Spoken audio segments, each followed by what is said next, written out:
कुछ समझता हो, तुर्रम खान हो, जो चाहे वो हो, मेरी आस्था के साथ खिलवाड़ करने का हक मैं नरेंद्र मोदी जी को नहीं देता हूं। अब देखते हैं कौन कितनी नफरत फैलाता है। लेकिन और ये बात सब पर लागू होती है। आपकी मैं पार्टी फिर से के कह दूं, बीच ही इसमें ये विरोध के स्वर उठे थे, मीडिया पवन पर भी खेड़ा लागू होती है, ये बात राजनीतिक दलों पर भी लागू होती है, सामाजिक संगठनों पर भी लागू होती है, और फिर से दोहराता हूं, मीडिया पर भी लागू होती है। उस राज्य की जनता देगी जिससे कोई हफ्ता वसूली करता हो, जिसको डरा धमका के कोई पैसे वसूलता हो। तो उत्तर प्रदेश में भी नहीं लेने दूंगा किसी को। क्यों भाई? मैं आपको आज लिख कर दे रहा हूं, 2024 का रंग बिल्कुल बदल चुका होगा। वो तिरंगा होगा। इस देश में चुनावी प्रक्रिया का ठेका सिर्फ सरकार का नहीं होता। क्यों आजकल चाय पे चर्चा नहीं होती क्या?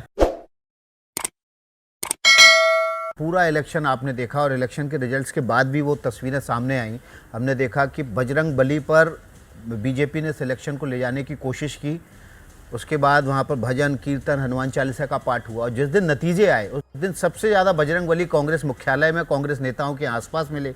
आज हमने देखा कि हनुमान मंदिर में बेंगलोर में एक विशेष पूजा की गई। अब बड़ा सवाल ये है, बजरंग दल वर्सेस बजरंग बली हो गया था, ठीक है, तो बजरंग दल पर जो वायदा किया गया था प्रतिबंध लगाने का, वो प्रतिबंध कब लगाया जाएगा? विकास जी, आस्था और धर्म मैं जो समझा हूं, जिस धर्म में मैं जन्म लिया हूं, मैं उसको जितना समझा हूं, धर्म आचार का विषय होता है, धर्म विचार का विषय होता है, धर्म राजनीतिक प्रचार का विषय नहीं, कतई नहीं होता। लेकिन अगर मोदी जी ने हमें उस पर चुनौती दी है तो ठीक है, हमें वो चुनौती बिल्कुल नतमस्तक होकर स्वीकार कर रहे हैं। हमने की है, जवाब उन्हें मिल गया है। कर्नाटक के लोगों ने जवाब दिया और माफ कीजिएगा, बजरंग बली के भक्तों ने उनको बहुत माकूल जवाब दिया है। उम्मीद करता हूं प्रधानमंत्री के कानों तक ये आवाज पहुंची होगी भक्तों की, और आइंदा वो ध्यान रखेंगे कि किसी की आस्था के साथ खिलवाड़ करने का हक राजा को नहीं होता। वो भले कितना ही बड़ा राजा 30 मार खान हो, भले ही 303 सीटें हो, अपने आप को वो कुछ समझता हो, तुर्रम खान हो, जो चाहे वो हो, मेरी आस्था के साथ खिलवाड़ करने का हक मैं नरेंद्र मोदी जी को नहीं देता हूं। रही बात बजरंग दल या किसी और पीएफआई या कोई भी ऐसा समूह जो नफरत फैलाता है, माननीय सर्वोच्च न्यायालय ने बड़ा स्पष्ट आदेश सबको दिए हैं। वो आदेश आप पर भी लागू होते हैं, मुझ पर भी लागू होते हैं, और शायद राजा पर भी लागू होते होंगे। कोई भी नफरत फैलाएगा उसके खिलाफ न्याय संगत कार्रवाई की जाएगी। अब देखते हैं कौन कितनी नफरत फैलाता है। लेकिन और ये बात सब पर लागू होती है। आपकी मैं पार्टी फिर से के कह दूं, बीच ही इसमें ये विरोध के स्वर बात उठे थे, मीडिया पवन पर भी खेड़ा लागू होती है, ये बात राजनीतिक दलों पर भी लागू होती है, सामाजिक संगठनों पर भी लागू होती है, और फिर से दोहराता हूं, मीडिया पर भी लागू होती है। बिल्कुल। लेकिन आप ही के पार्टी के भीतर बजरंग दल के प्रतिबंध को लेकर विरोध के स्वर उठे थे। उत्तर प्रदेश से आते हैं प्रमोद कृष्णन जी, उन्होंने कहा कि बजरंग दल उत्पाती हो सकता है, आतंकी समूह या संगठन नहीं है। तो आप कैसे प्रतिबंध लगाएंगे? और हिंदी पट्टी में तो ये आपको बूमरैंग भी कर सकता है। ये निर्णय उस राज्य की जनता देगी जिससे कोई हफ्ता वसूली करता हो, जिसको डरा धमका के कोई पैसे वसूलता हो। ये निर्णय उनको लेने दीजिए। मैं कर्नाटक का निर्णय दिल्ली में तो नहीं ले सकता, तो उत्तर प्रदेश में भी नहीं लेने दूंगा किसी को। क्यों भाई? कर्नाटक के लोग तय करेंगे ना उन्हें क्या चाहिए क्या नहीं चाहिए, वो किससे आतंकित हैं किससे नहीं है। ये निर्णय तो मैं नहीं लूंगा। तो आप इस बात पे कायम है कि बजरंग दल पर कर्नाटक में प्रतिबंध लगाएंगे? अगर वो नफरत फैलाएंगे तो उनके ऊपर जो कार्रवाई बनती है होगी। अगर कार्रवाई नहीं की जाएगी तो सुप्रीम कोर्ट की अवहेलना की हिम्मत मुझ में तो नहीं है, आप में होगी, मुझ में नहीं है। नहीं, मैं ये समझना चाह रहा हूँ कि जो नफरत फैलाने की जो कार्रवाई है वो आपके घोषणा पत्र के जारी होने से पुराने मामलों को लेकर होगी, या घोषणा पत्र जारी होने आपकी सरकार बनने के बाद के मामलों को लेकर लागू होगी? मैंने आपको एक निवेदन किया, माननीय सर्वोच्च न्यायालय ने हेट स्पीच पर एक बड़ी कड़ी प्रतिक्रिया दी और सबको निर्देश दिए कि हेट स्पीच बिल्कुल बर्दाश्त नहीं की जानी चाहिए। फिर भी अगर आपको लगता है बर्दाश्त करनी चाहिए तो मैं कर्नाटक के हमारे लीडर्स को कहूंगा कि भदौरिया साहब की भी सलाह ले लें। नहीं पवन खेड़ा जी, मेरी सलाह मत लीजिए, नहीं तो गड़बड़ हो जाएगा। पद यात्राओं का दौर चला और भारत जोड़ो यात्रा जहां कर्नाटक से मुझे पूरा भरोसा है कि आपकी सलाह भी नफरत, मेरे को भरोसा है कि आपकी सलाह भी नफरत के खिलाफ ही होगी। बिल्कुल खिलाफ होगी, इसमें कोई दो राय नहीं। आपसे है। कर्नाटक में 20 विधानसभाओं से राहुल गांधी की पदयात्रा निकली, भारत जोड़ो यात्रा निकली, उसमें से 15 पर कांग्रेस ने जीत दर्ज की अब इस तरह की यात्राओं से अगर मन बदलता है पब्लिक का, जनता का, और पार्टियों को फायदा होता है, तो आने वाले समय में ऐसी और यात्राएं देखने को मिलेंगी? बहुत अच्छा सवाल पूछा आपने। वैसे 21 विधानसभा क्षेत्रों में से 17 में हम जीते हैं।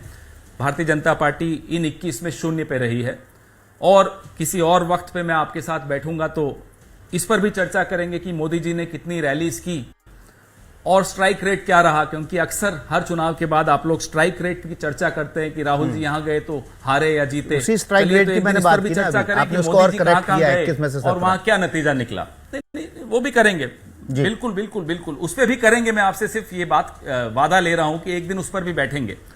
रही बात इन 21 विधानसभा क्षेत्रों की, जिसमें से 17 पर कांग्रेस ने जीत हासिल की, सिर्फ यात्रा अकेले में कुछ नहीं कर सकती। यात्रा ने एक संदेश दिया, यात्रा ने एक नई परिपाटी, एक नया संवाद, राजनीतिक नैरेटिव को जन्म दिया। उसके ऊपर हमारे कर्नाटक के संगठन ने काम किया, मेहनत की और उस संदेश को प्रचारित किया, जो कि हम सबका काम है।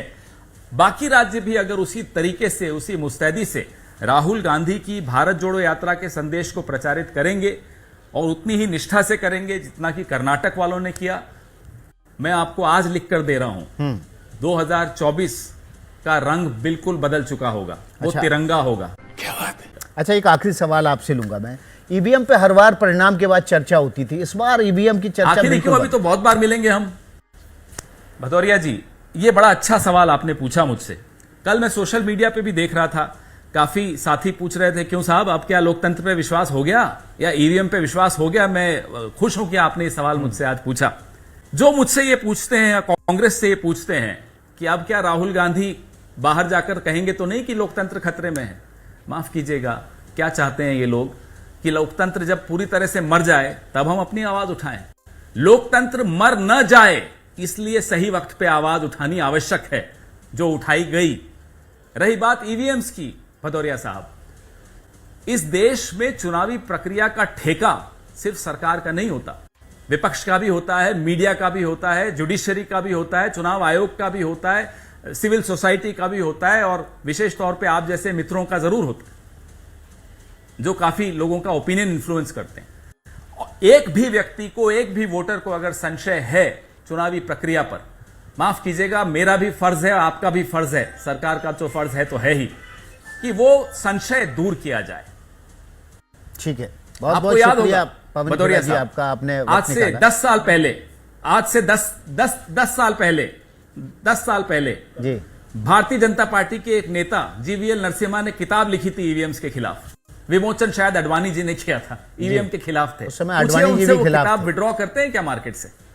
बिल्कुल, वो उस समय अडवाणी जी भी खिलाफ थे। अडवाणी जी बहुत भी बहुत खिलाफ थे। शुक्रिया आपका। इस पर हम पूछिएगा और जरूर। विस्तार से चर्चा करेंगे जब अकेले में कॉफी पर बैठेंगे जी। आपका क्यों देखिए, आजकल चाय पे चर्चा नहीं होती क्या? क्यों देखिए, आजकल चाय पे चर्चा नहीं होती क्या? नहीं, आपके साथ कर लेंगे कॉफी सर। पे चर्चा करेंगे, चाय पे नहीं करेंगे।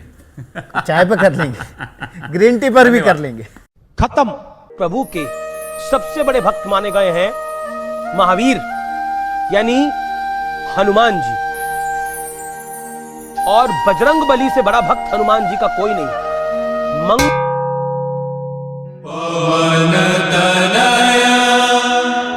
संकट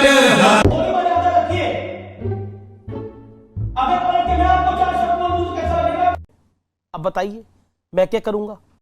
एक बहुत सिंपल सी टिप आपके साथ शेयर करती हूँ। अपने हाथ को इस तरीके से रखिए। If you look at this from your side, आपका लेफ्ट हैंड आपको बी के जैसे दिखेगा और राइट हैंड आपको डी के जैसे दिखेगा। B and D. B for थोड़ी मदद रखिए। वे मैथों तेरा मन पर